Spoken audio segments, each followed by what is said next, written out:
Olá a todos. Na aula passada, nós ainda estávamos trabalhando com o tópico de indutância, onde ali nós voltamos a nossa atenção mais para a parte de energia e densidade de energia de um indutor, e encerramos a aula passada com indução mútua. Agora, na sequência, nós vamos trabalhar com o circuito LC, que é uma variação dos circuitos que nós temos trabalhados até então, que seria o RC e o RL. O LC, como o próprio nome sugere, agora no teu circuito terá uma indutância, no caso um indutor, ligado a um capacitor. Temos aqui então uma chave S, que pode ligar entre esses dois pontos, A e B, e uma bateria. Ligando a chave S em A, nós estamos ligando a bateria no circuito. Então, inicialmente, não havia carga nem corrente no circuito. No momento que a gente liga a chave S em A, nós podemos simplificar o nosso circuito assim. Agora a bateria está ligada aqui no nosso circuito. E para encontrar uma equação que representa a oscilação presente entre o capacitor e o indutor nesse circuito, nós vamos usar a regra das malhas de Kirchhoff. Vamos pegar um ponto qualquer aqui, por exemplo, eu estou pegando esse ponto A e vou percorrer a malha.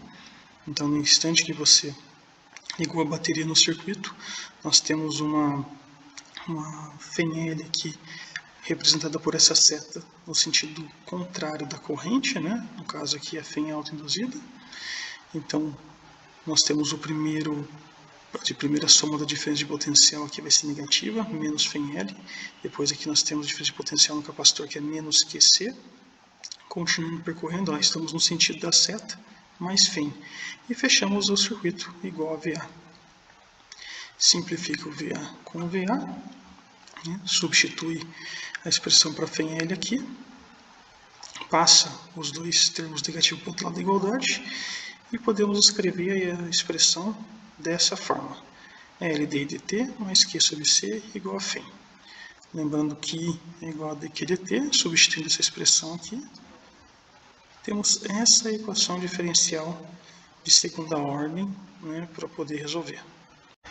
Bom, esse L aqui está multiplicando, então vou passar ele dividindo toda a equação, e aí eu tenho agora a equação diferencial escrita dessa forma.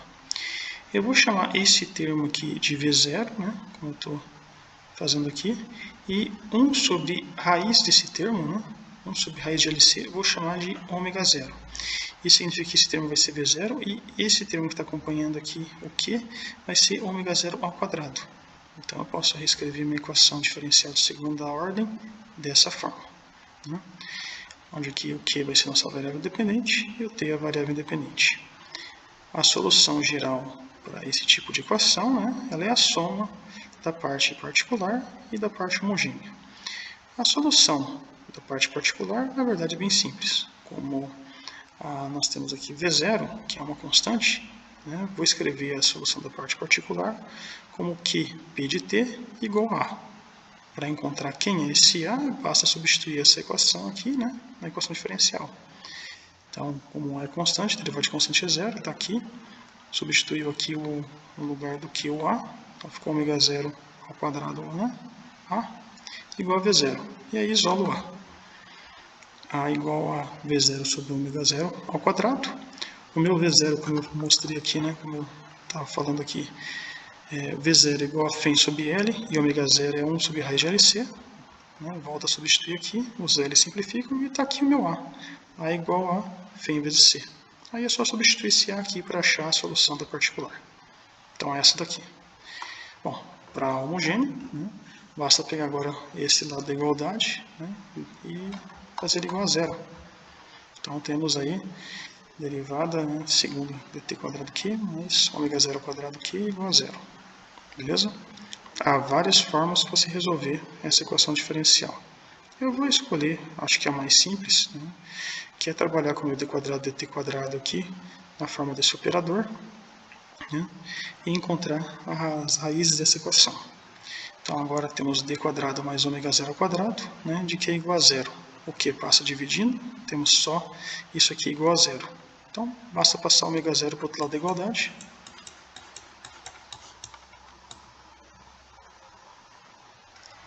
Como está aqui. Então agora temos d quadrado menos ômega 0 ao quadrado tira a raiz dos dois lados, eu tenho d igual a mais ou menos raiz de menos ômega zero ao quadrado. Como temos uma raiz negativa, né, nós vamos representar isso através do número complexo i. Então agora nossas raízes são d igual a mais ou menos i ômega zero. Bom, como agora nós temos uma equação diferencial, né, de segunda ordem, temos aqui, como vocês podem ver, duas raízes, né, a solução geral da homogênea ela é escrita com a soma, né, de dois termos exponenciais. Um vai ser C1 exponencial de i ômega 0t, né, para a raiz positiva, e somado ao termo C2 exponencial de menos i ômega 0t para a raiz negativa. Podemos escrever a solução da homogênea em termos de funções trigonométricas usando a relação de Euler. A relação de Euler, para quem não lembra, temos aqui exponencial de i θ é igual a cosseno de θ mais i seno de θ. Tá certo? Onde, para o nosso caso, o θ aqui, né, é o ômega 0t. Assim, a solução da homogênea fica escrita como C1 igual a cosseno de ômega 0t mais i seno de ômega 0t. Né? Isso para o termo C1 e você faz a mesma coisa para o termo C2, que fica mais C2 cosseno de menos ômega 0t mais i seno de menos ômega 0t. Como o cosseno é uma função par, cosseno de menos ômega 0t é igual a cosseno de ômega 0t. Seno é uma função ímpar, então seno de menos ômega 0t é igual a menos seno de ômega 0t. Já escrevi aqui, ó. Então o sinal veio para cá. Tá? E aqui continuou igual. Tudo bem? Agora olha só, temos cosseno de ômega 0t aqui, cosseno de ômega 0t aqui. Podemos deixar em evidência os dois termos e fazemos a mesma coisa com o seno de ômega 0t aqui e aqui. Então, reescrevemos a nossa solução, né, dessa forma, da parte homogênea assim. Então, temos cosseno de ômega 0t, C1 mais C2, né, cosseno está em evidência, e deixamos em evidência o i seno de ômega 0t, C1 menos C2. Então, a soma desses dois coeficientes eu vou chamar de um coeficiente A, e o i C1 menos C2 vou chamar aqui de coeficiente B. E está lá agora a solução da homogênea escrita como A cosseno de ômega 0t mais B seno de ômega 0t. Ok? Nós podemos reescrever essa expressão ainda de uma forma mais compacta se eu considerar, por exemplo, que A vai ser igual a uma constante Q cosseno φ e o meu B vai ser igual a menos Q seno φ. Tá certo? Vamos substituir esses dois termos ali, aqui, né? E aí eu tenho minha solução da homogênea escrita como Q cosseno φ, cosseno ômega 0t, mais Q seno φ, seno ômega 0t. Tá? Usando identidade trigonométrica, né? Cosseno de A mais ou menos B é igual a cosseno A, cosseno B, menos mais seno A, seno B. Tá? Posso reescrever a minha solução da homogênea dessa forma. Então, ficaríamos com a parte homogênea igual a Q cosseno de ômega 0t mais φ, onde φ aí seria nada mais do que uma face. Ok? Temos a parte, então, da homogênea, encontramos também a parte particular. A solução geral é a soma da parte homogênea com a particular. Assim. Então, está lá. Essa seria a solução geral para aquela equação diferencial, né? Com ômega 0 igual a 1 sobre raiz de LC. Né? Essa equação aqui sendo solução geral dessa daqui. Bom, vamos encontrar agora quem é esse Q. Tá certo? Aqui então está a nossa solução geral, né? Escrita como a parte que é a soma da parte homogênea com a parte particular. Né? Em S, quando você fecha a chave S em A, não há carga e nem corrente no circuito, então o tempo t igual a zero não há carga. Então, essa condição inicial, né, sendo usada aqui na solução geral, ficaria zero igual a Q cosseno de φ, né, no tempo t igual a zero, esse termo aqui morreu, mais φ em C. Derivando a expressão da carga, nós temos a corrente, I igual a dq dt, então você vai derivar esse termo todo aqui. Né. φ em C é constante, então derivada de constante é zero. E aqui, derivada do cosseno é menos seno, então ficou menos Q ômega 0 seno de ômega 0t mais φ. Condição inicial também, né? No tempo t igual a zero não há corrente. Então, temos menos que ômega zero seno de φ. Bom, isso significa que temos aqui dessa equação que ômega zero seno de φ igual a zero. Esse termo que está multiplicando o seno passo dividindo zero, então ficou simplesmente seno de φ. Isso permite encontrar quem é o ângulo φ aqui. Para que o seno de φ seja zero, o ângulo φ tem que ser múltiplos inteiros de π, não é? Onde o n, nesse caso, vai ser 0 ou mais ou menos 1, mais ou menos 2, assim por diante. Tomando o primeiro termo, né, como φ igual a zero, né, para generalizar.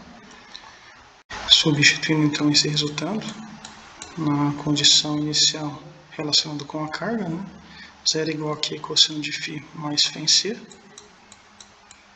Como fizemos aqui, né? Substituir agora φ igual a zero aqui, você tem Q cosseno de zero é 1, né? Menos φ em C. Então, Q igual a menos φ em C.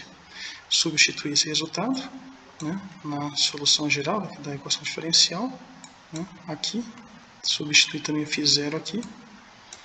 Então, temos a Q de t igual a menos φ em C cosseno de ômega zero t mais φ em C. Então, φ em C deixa em evidência. E assim, posso escrever a forma final da solução geral, né, para aquela equação diferencial relacionada com o circuito LC.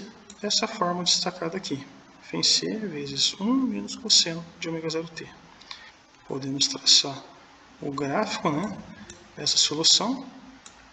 No instante inicial, quando t é igual a zero, cosseno de zero é 1. Então, 1 menos 1, 0. Então, agora, nosso gráfico parte do zero aqui, né? E quando esse termo aqui for π, cosseno de π é menos 1. 1 com menos 1 dá menos 2. Então, você tem o valor máximo como 2 vezes φ em C. Então, como você pode ver, nós temos uma oscilação, né? Uma oscilação aí sempre positiva, né? Oscilando entre 0 e 2 vezes φ em C. Para encontrar a solução para a corrente, basta derivar essa equação, né? Derivando então essa equação em relação ao tempo. Nós temos então menos φ em C, que é ômega zero, seno de ômega zero t. Tá?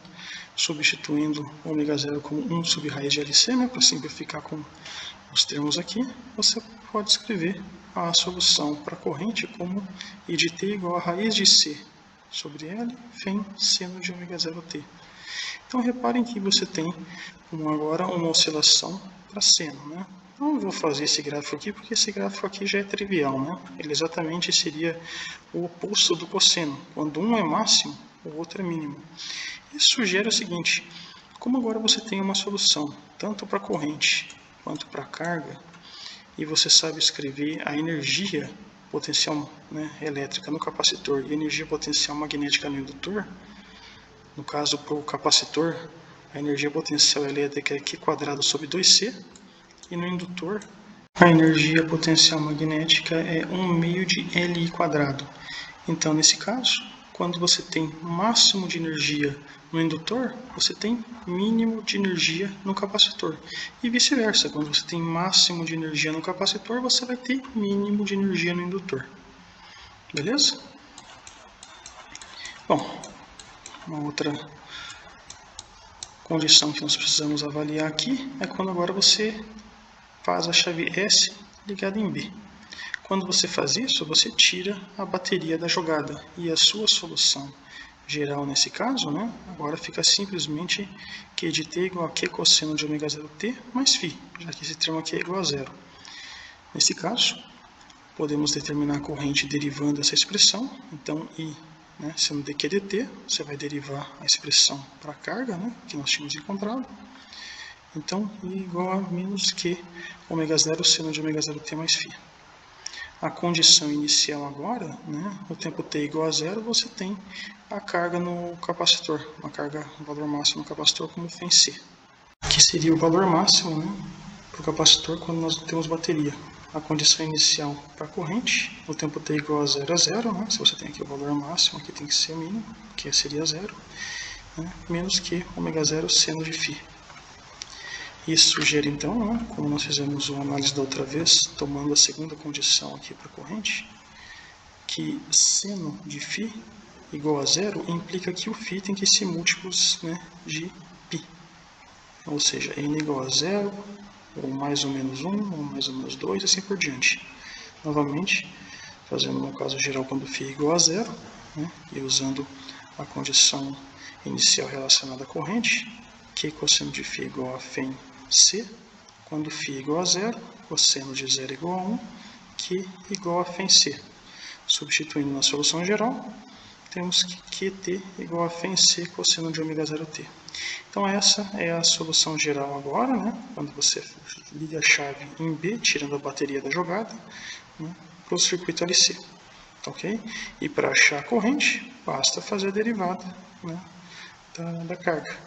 Então nós temos I de T vai ser φ c 1 sobre raiz de LC seno de ômega 0t, né, com ômega 0 sendo 1 sobre raiz de LC.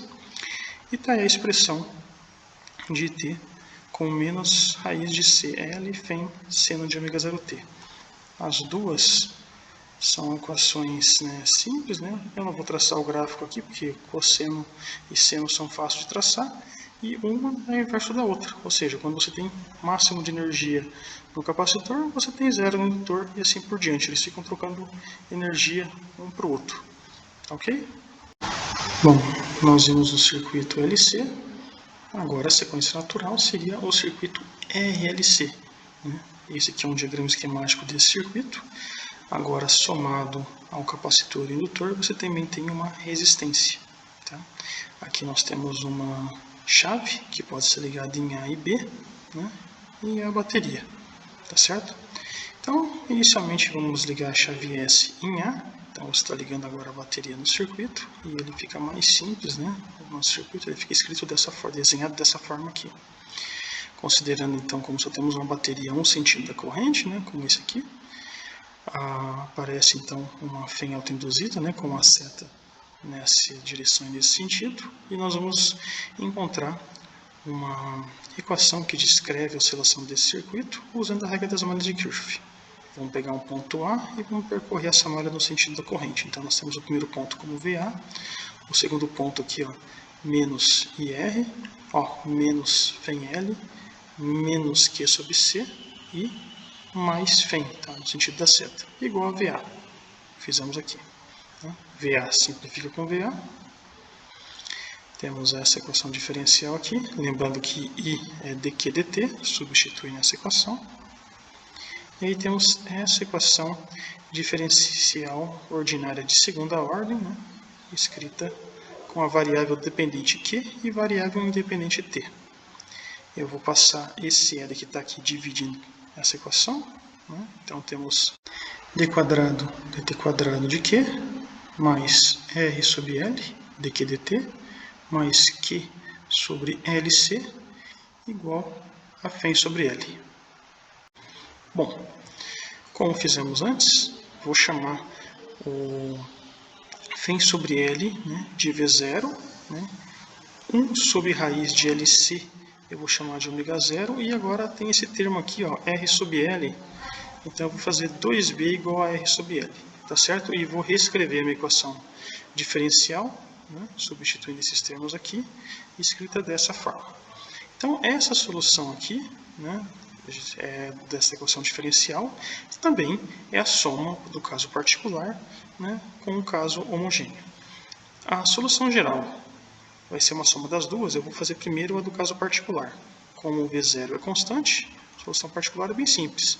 Então, novamente, o meu Q de T é igual a A, estou falando igual a A, substituindo essa expressão aqui dentro, eu tenho 0 mais 2B vezes 0 mais ômega 0 ao quadrado A igual a V0. Então, isolo A aqui, A igual a V0 ômega 0 ao quadrado, né? Substituo quem que é o V0 e o ômega 0, né? Que está aqui, né? Aqui. Simplifica os L's e tenho A igual a φ c. Então, a solução particular é Q de T igual a φ c. Para o caso da solução para a parte homogênea dessa equação diferencial, basta pegar esse termo aqui igual a zero, como fizemos para o circuito LC. Então está aqui a nossa equação diferencial homogênea, né? Há várias formas de resolver, eu vou fazer A mesma coisa que eu fiz para o circuito LC, né? Pegando o operador da derivada, escrevendo ele assim.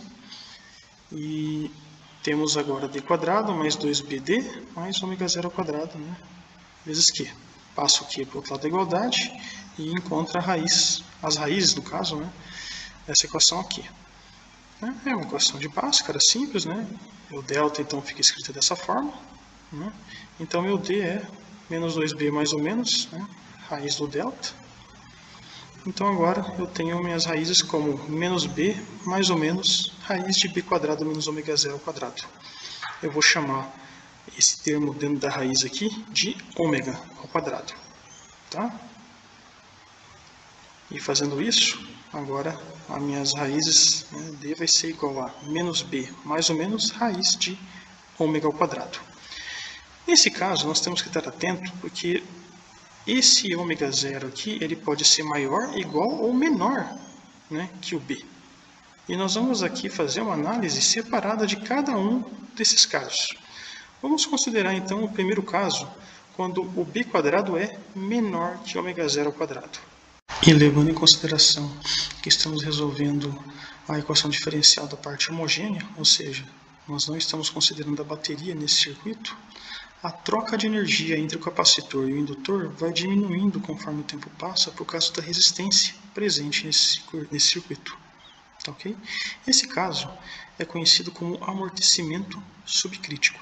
E nessa condição aqui, né, b quadrado menor que ômega zero ao quadrado, ou seja, essa raiz sendo negativa, nossas raízes serão d1 igual a menos b mais raiz de ômega ao quadrado, onde esse cara aqui fica i ômega, e d2 igual a menos b menos raiz de ômega ao quadrado, né? Esse cara aqui agora se torna o nosso menos i ômega. Então, temos essas duas raízes aqui. Tá?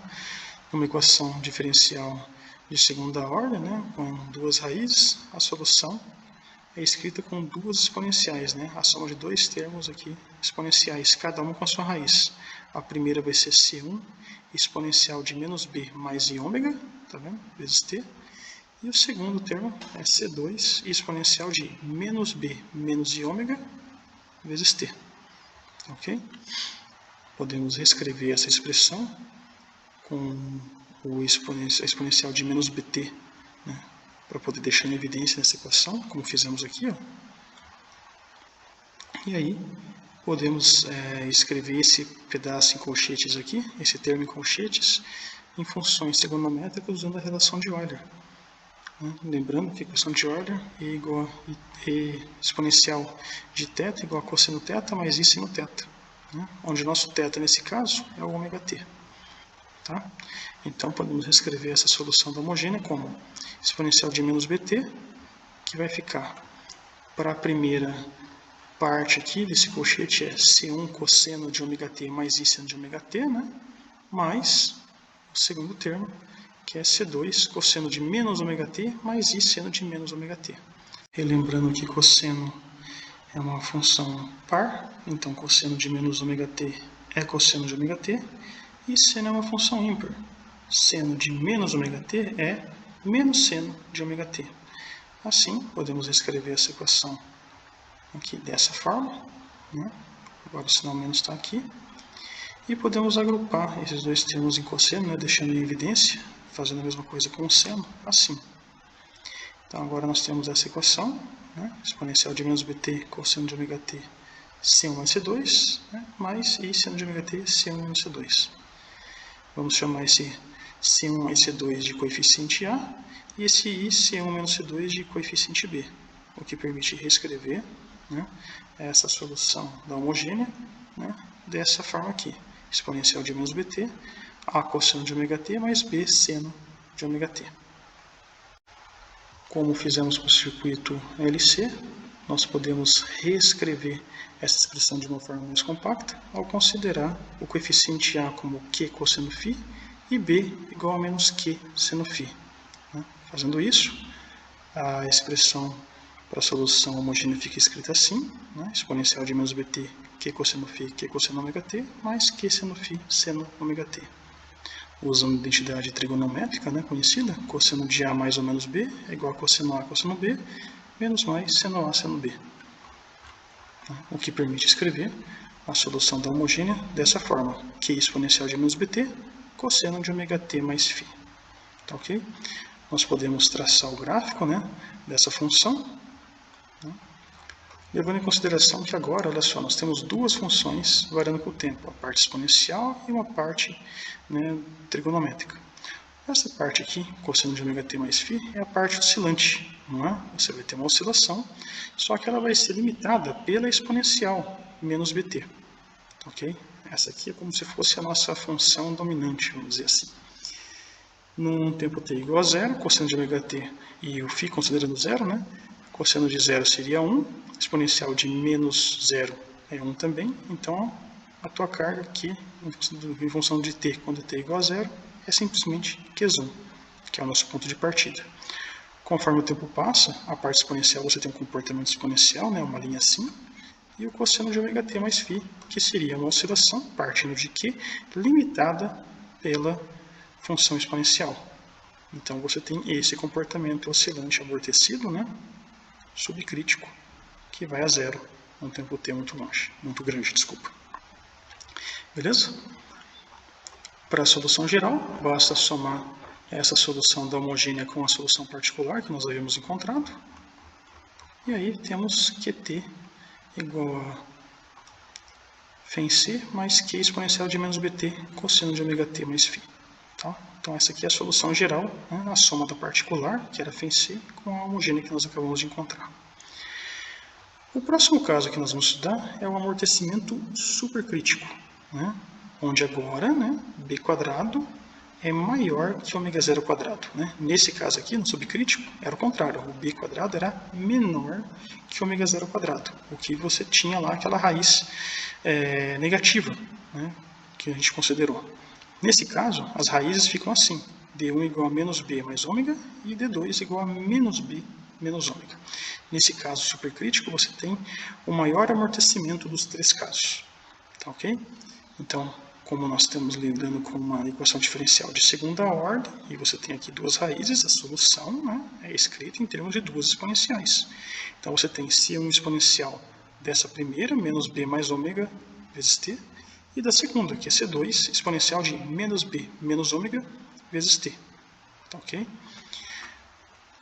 Que pode, né, podemos deixar, como fizemos antes, a exponencial de menos bt e exponencial de menos bt que está aqui podemos deixar em evidência e escrever, né, a solução da homogênea dessa forma aqui.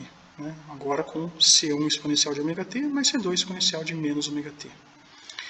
Nós podemos reescrever essa solução aqui, né, da homogênea, considerando, de uma forma mais compacta, né, considerando o C1 como Q sobre 2 exponencial de menos φ e o C2 como Q sobre 2 exponencial de φ.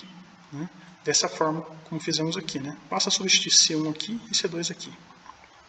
Aí você tem isso. E agrupar esses dois termos em uma única exponencial. E esse termo aqui fica exponencial de ômega t menos φ mais exponencial de menos ômega t menos φ, né? Sobre 2, que está aqui. Se repararem bem, esse termo entre colchete, né, é a definição do cosseno hiperbólico deste termo aqui.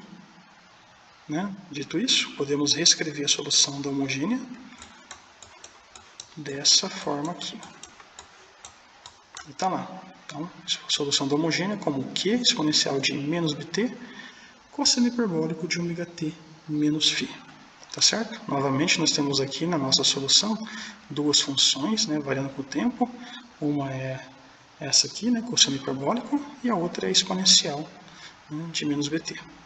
No caso, a exponencial de menos bt, o gráfico é conhecido, né? O tempo t igual a zero, esse aqui é o primeiro ponto, e depois que o tempo passa, ele vai caindo exponencialmente. E o cosseno hiperbólico ele não é oscilante, não é? Você tem esse comportamento aqui. A exponencial continua sendo a nossa função dominante com o tempo, vamos dizer assim, e reparem que no começo, né, a função hiperbólica praticamente não interfere em nada na exponencial quando você, né, faz a combinação desses dois gráficos. E, no entanto, quando o tempo começa a ficar maior, né, um tempo muito grande, o cosseno hiperbólico começa a se tornar relevante. No entanto, como exponencial num tempo t muito grande já começa quase ali a zero, né, ela pouco vai contribuir, né, para esse caso. Então, você tem a solução, o gráfico dessa solução da homogênea aqui, né, escrita basicamente dessa forma aqui, ó, começando, né, de Q, né, quando o tempo t é igual a zero e φ igual a zero, né, você tem esse ponto de partida, e daí quando o tempo passa, né, um tempo t, num t muito grande, o teu gráfico de Q por t vai a zero. Beleza? Então você tem esse comportamento aqui. Que, como já havia comentado, né, esse é o amortecimento, né, mais forte dos três que estamos estudando hoje. Tá ok? E a solução geral, né, nada mais é do que a soma da solução homogênea que nós acabamos de encontrar com a particular que havíamos encontrado antes, né, que pode ser escrita dessa forma. Φc mais Q exponencial de menos bt, cosseno hiperbólico de ômega t menos φ. Tá ok? Agora, o último caso é o amortecimento crítico, né, que acontece na situação em que b² é igual a ω0². E nessa situação, você tem duas raízes iguais, né, d1 igual a b e d2 igual a b. E a solução, né, da equação diferencial homogênea, quando você tem duas raízes iguais, né, é também na forma de duas exponenciais, mas você tem C1 exponencial de menos bt e o segundo termo tem um t acompanhando ele. Então você tem C2, né, mais C2, t exponencial de menos bt. Nesse caso, basta deixar em evidência a exponencial, né, como fizemos aqui, para poder escrever a forma final da homogênea como exponencial de menos bt vezes C1 mais C2t. Tá ok?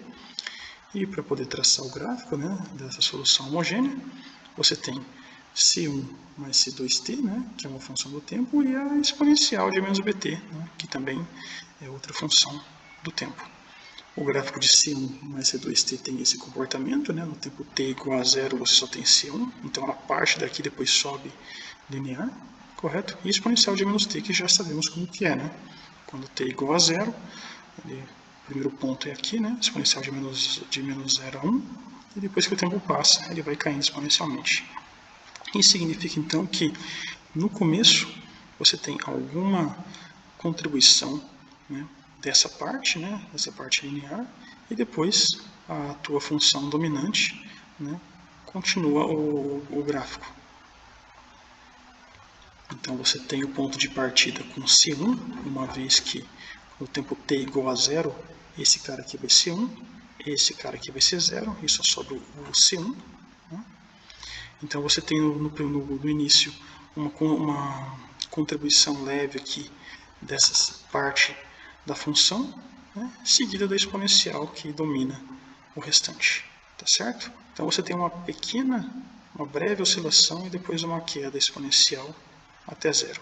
Esse comportamento aqui, esse amortecimento, ele não é tão forte quanto o supercrítico, né? Mas como você vê, ele ainda é mais forte que o subcrítico, que tinha aquela oscilação com o cosseno.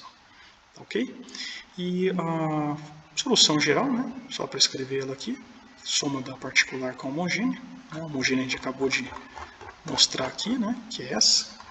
E a particular continua sendo φc, então a solução geral da equação diferencial, né, por caso crítico, é QT igual a φc mais exponencial de menos bt vezes C1 mais C2t. Tá certo?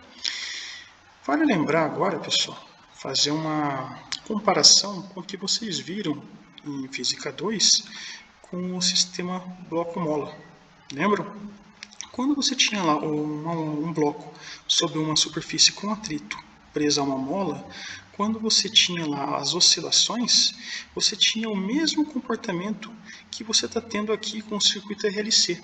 Tanto é que as soluções, né, para o circuito RLC é igual para o bloco mola, quando o bloco está sobre uma superfície com atrito.